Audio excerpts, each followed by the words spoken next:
আপনি চাইলে খুব সহজেই আপনার ফেসবুক পেজের নামটি পরিবর্তন করতে পারবেন। কিভাবে করবেন চলুন দেখাই। আমি ফেসবুক লাইট অ্যাপ্লিকেশনটি ওপেন করলাম। আমি ফেসবুক লাইট অ্যাপ্লিকেশনে আমি আমার পেজটি লগইন করে নিলাম। লগইন করার পর আমরা থ্রি লাইনে ক্লিক করব, তারপর নিচের দিকে স্ক্রল ডাউন করে প্রাইভেসি এন্ড সেটিংসে ক্লিক করব, তারপর আমরা সেটিংসে চলে আসব। সেটিংস আসার পর এখানে হচ্ছে আমরা চার্ট সেটিংসে এসে লিখব নেম, NAME, নেম লিখে আমরা সার্চ করব। সার্চ করার পর আমরা প্রথমেই নেম দেখতে পারবো, এখানে ক্লিক করে দেব। তারপর আমরা আমাদের ফেসবুক পেজের নামটা দেখতে পারবো।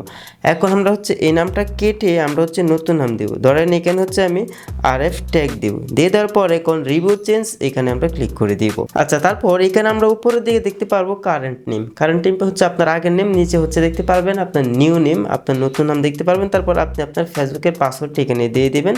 আমি আমার ফেসবুকের পাসওয়ার্ডটি দিয়ে দিচ্ছি। ফেসবুকের পাসওয়ার্ড দেওয়ার পর এখান থেকে সেভ চেঞ্জ এখানে আপনারা ক্লিক করে দিবেন। তাহলে দেখতে পারবেন আপনার ফেসবুক পেজের নাম খুব সহজে চেঞ্জ হয়ে যাবে। তবে এই ধরনের টিপস অ্যান্ড ট্রিক্স ভিডিও পেতে আমাদের চ্যানেলটি সাবস্ক্রাইব করে রাখুন।